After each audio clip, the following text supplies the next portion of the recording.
इस दौरान हम लोगों ने काफी वर्कआउट भी किया कि एक ऐसा अवसर आ रहा है जब माननीय उच्चतम न्यायालय के न्यायमूर्ति प्रथम बार हमारे मध्य आ रहे हैं, तब उत्तर प्रदेश की आवाज किस प्रकार होनी चाहिए, उत्तर प्रदेश की मांग किस प्रकार होनी चाहिए।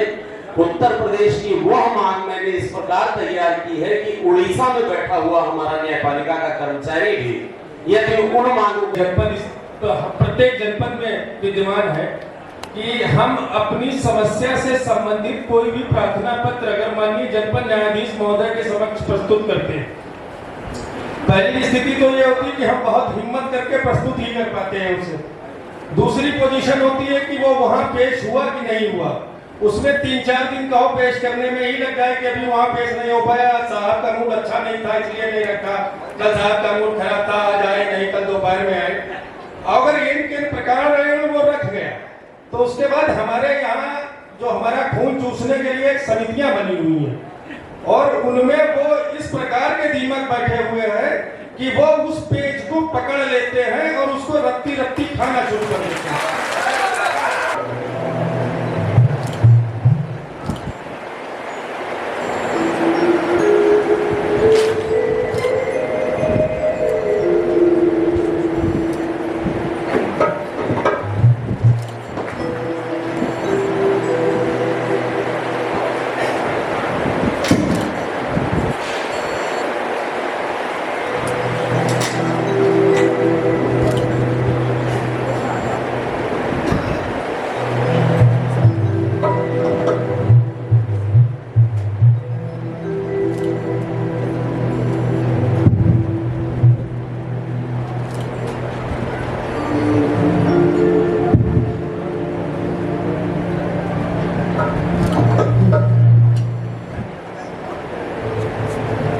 शुरू कर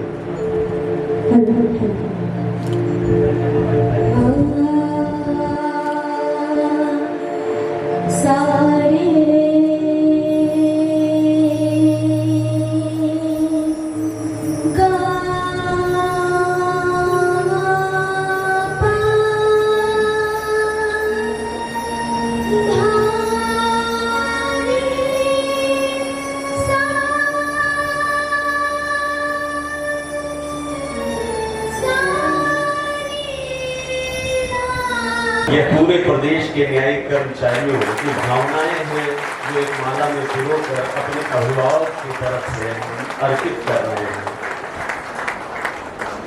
माननीय जनपद न्यायाधीश महोदय से अनुरोध है कि माननीय विशिष्ट अतिथिगण का भी माल्यार्पण कर हमारी भावों की अभिव्यक्ति में हमारा सहयोग करें।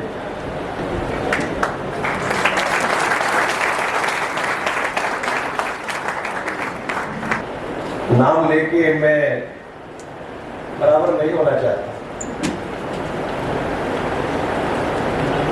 बराबर में बैठा जरूर हूँ, लेकिन महसूस मुझे यही हो रहा है कि मैं वही था और वहीं से ये सब दे के आ रहा हूँ और आज अपने घर में हूँ।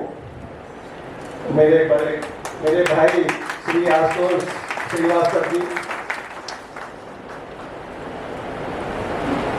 श्री संतोष राय जी, प्रांतीय अध्यक्ष श्री नृपेंद्र सिंह जी, महासचिव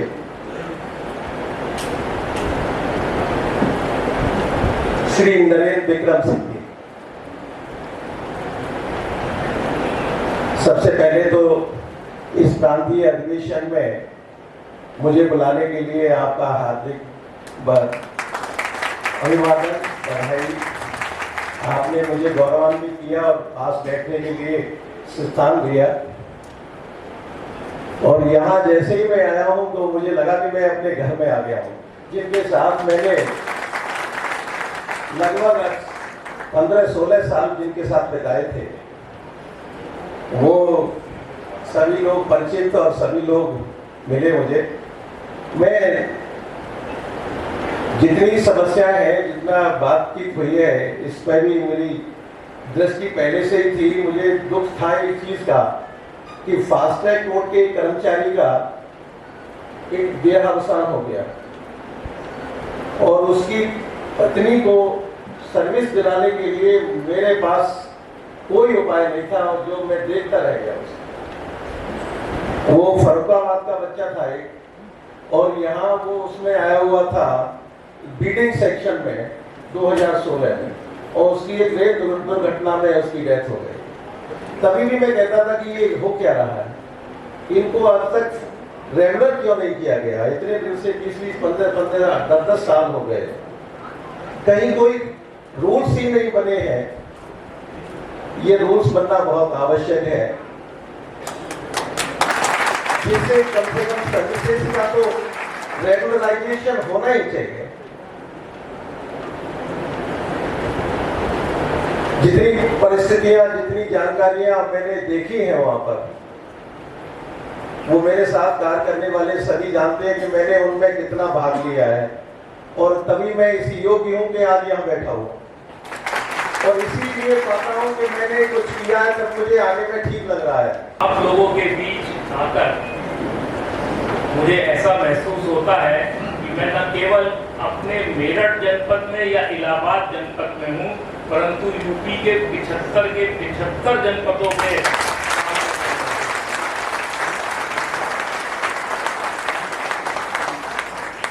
मेरे लिए इससे बड़ी खुशी की कोई बात नहीं हो सकती। मुझे बहुत लोगों ने कहा कि सुप्रीम कोर्ट जज होने के बाद इस प्रकार के कार्यक्रम में जाना बहुत उचित नहीं है। मैंने कहा नहीं, मैं किसी कार्यक्रम में नहीं जा रहा हूँ, मैं अपने कर्मचारियों के साथ, जिन्होंने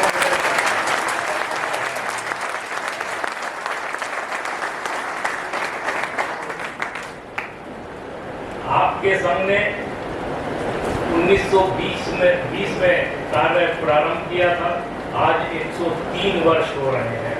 ये 100 वर्ष का ये शताब्दी जो है, ये अपने आप में बहुत बड़ा और महत्वपूर्ण समय है, और इस अंतराल में मैं समझ सकता हूँ कि आपने कितने उतार चढ़ाव देखे होंगे। कभी आपकी बात सुनी गई होगी और कभी नज़रअंदाज की गई होगी, कष्ट होता होगा। और आज जैसा आपके सेक्रेटरी साहब कह रहे थे कि कोई अगर दर्द महसूस कर लेता है तो उसी से काफ़ी राहत मिल जाती है। तो मैं समझता हूँ ऐसा नहीं है कि ऊपर बैठे वाले व्यक्ति आप लोगों का दुख या दर्द नहीं समझते हैं, परंतु कुछ ऐसी जटिल प्रक्रियाएं हैं कि चाहकर भी कई बार कुछ कर नहीं पाते हैं। कहीं शासन से अप्रूवल लेना है, सैंक्शन लेना है, खास तौर से बजट के मामलों में। लेकिन हाँ, फिर भी आपकी समस्याओं का संज्ञान रहे और बीच बीच में आप उसको इसी प्रकार याद दिलाते रहें, तो मैं समझता हूँ धीरे धीरे सभी समस्याओं का, कठिनाइयों का निवारण हो सकता है। आप सभी से जितने जनपदों से आप लोग प्रतिनिधि आए हैं, वो आप केवल अपना वोट डालने नहीं आए हैं। आप अपने जनपद के 100, 200, 500, 400 जितने भी व्यक्ति हैं उन सबके प्रतिनिधि हैं, और आपकी जिम्मेदारी उन सबके प्रति है। आप उनका भी वोट डालने आए हैं। अगर आप क्षेत्रवाद के आधार पर कि हम आगे करेंगे, बाएं करेंगे, दाएं, क्या तमाशा है? ये करने के लिए तो बहुत सारे लोग हैं, जिसको पद मिलेगा वो करेगा। जिसको मेरे साथी जनादेश देंगे वो भी यही कार्य करेगा। हो सकता है उसकी विचारधारा कुछ और हो, बात विचारधारा की आती है। एक प्रश्न उठा था कि हमारे यहाँ से वरिष्ठ प्रशासनिक अधिकारी का पद विलुप्त हो गया।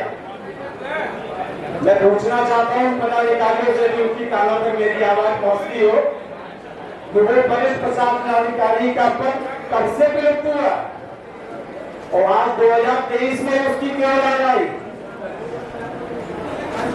किसके कारण हुआ? उस पर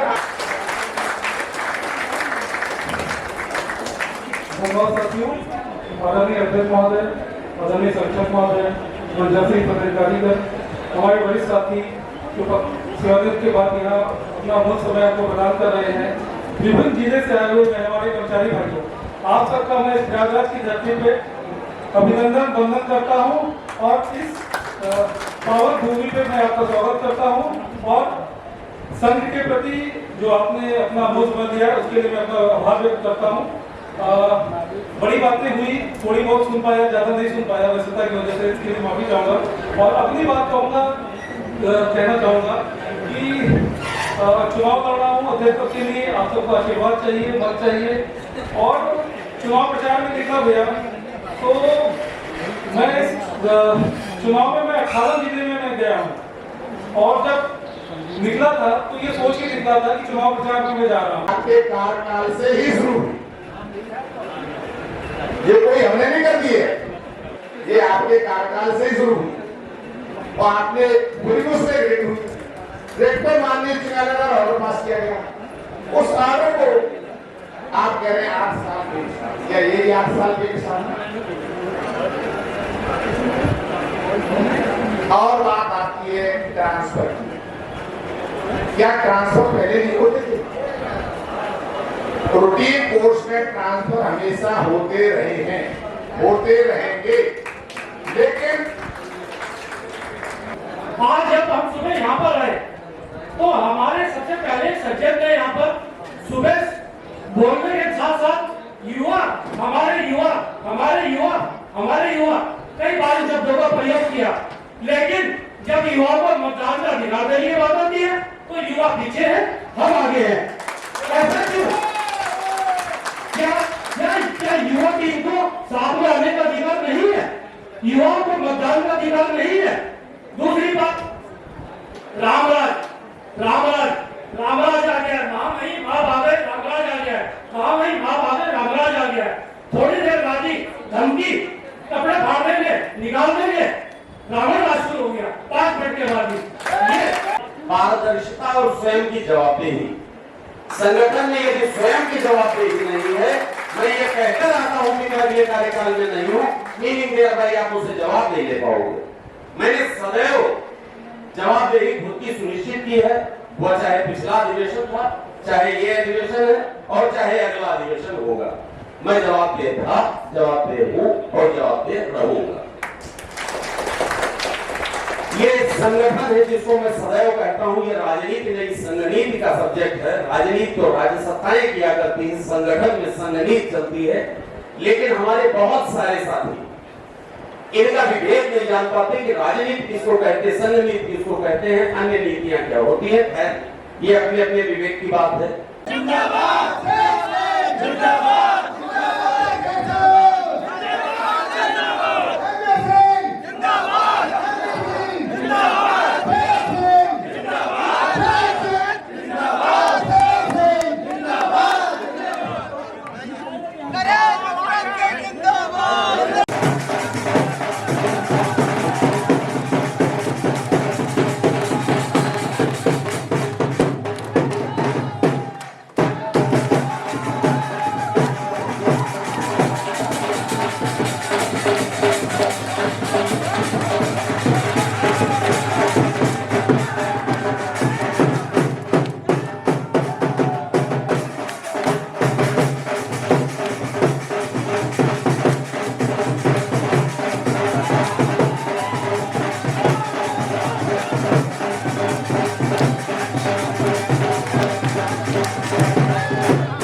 शपथ लेता हूँ कि मैं संघ के प्रति निष्ठावान एवं कार्यकर्ता के रूप में सदैव तत्पर रहूंगा एवं तन मन धन से कर्मचारी हितों को सुरक्षित रखने और सुदृढ़ करने के लिए पूर्ण निष्ठापूर्वक कार्य करता रहूंगा।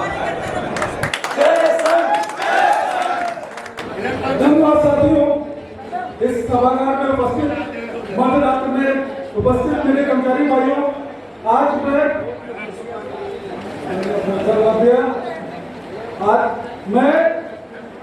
हमारा संगठन किस ऊंचाइयों पे है। आज इस सभागार में इस मध्यरात्रि में कल शाम को जो हमारा समारोह हुआ उसको हमारी ऊंचाइयों को तय करता है। और मैं इस शानदार आयोजन के लिए अपने प्यार के साथियों को बहुत बहुत बधाई देना चाहता हूँ। विभिन्न प्रदेश से आए हुए मेरे भाइयों जो आए और अपनी किसी व्यवस्था की वजह से यहाँ से चले गए, विशेषकर जो मतदान की आज हमारे भाई यहाँ उपस्थित है, मैं उनका अपनी पूरी टीम की तरफ से आभार और अभिनंदन करता हूँ, उनका मत देता हूँ।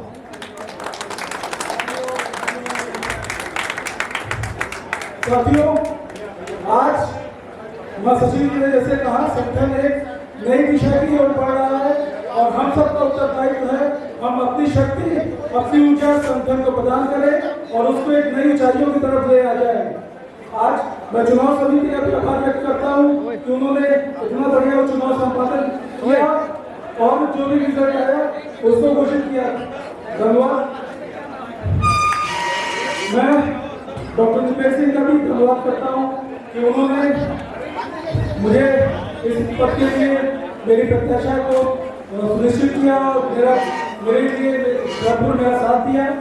और प्रत्येक जनपद के प्रत्येक साथी के लिए मैं अपना आभार व्यक्त करता हूँ, अपनी पूरी टीम के लिए। और आपसे मैं वादा करता हूँ, जिस विश्वास के साथ, जिस अपेक्षा के साथ आपने हमको चुना है, मैं और मेरी पूरी टीम उस अपेक्षाओं को पूर्ण करेगी।